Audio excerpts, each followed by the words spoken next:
Magandang umaga. Gumising na ako kanina mga 5:37 ng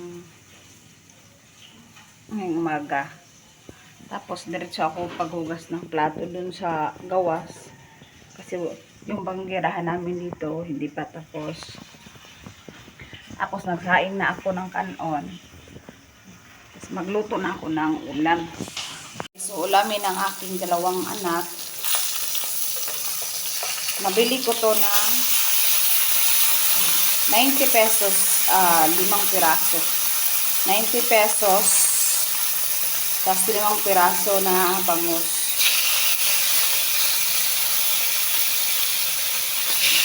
Kasi papasok ngayon sa paral ang pinamagwangan kong anak.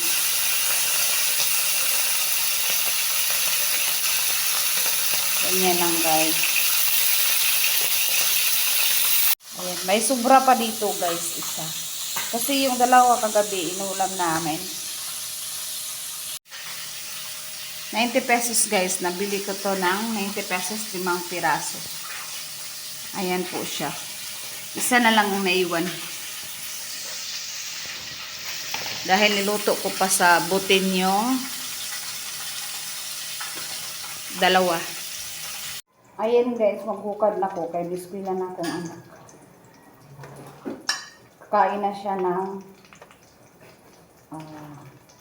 pagkain bago papasok sa eskwelahan.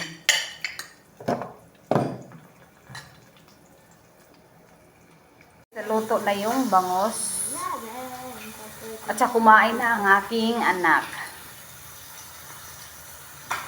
Tag-isa kami ng ulam. Na kami ng school guys.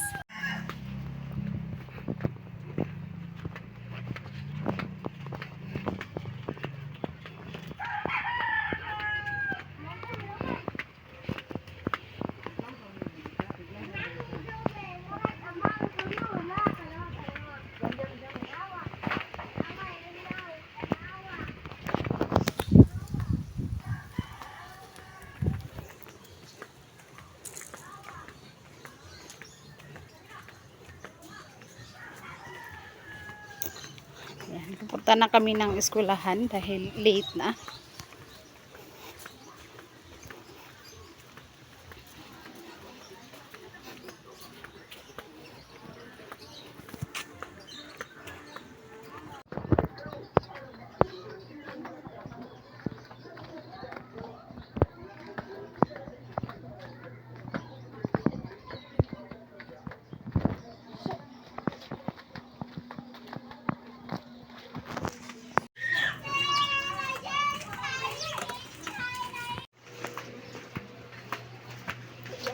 Ayan, gamay kay gagian ng diri guys. Paingon sa eskwelahan, shortcutanan. Ayan guys, dito na kami sa eskwelahan ng aking anak na bunso. Dito ako nagantay hanggang sa makalabas o maka-out siya ng school. Kasi iyak yan pag di ako nakita. Ayan. This is for today's video. Maraming salamat sa panonood. Thank you for watching.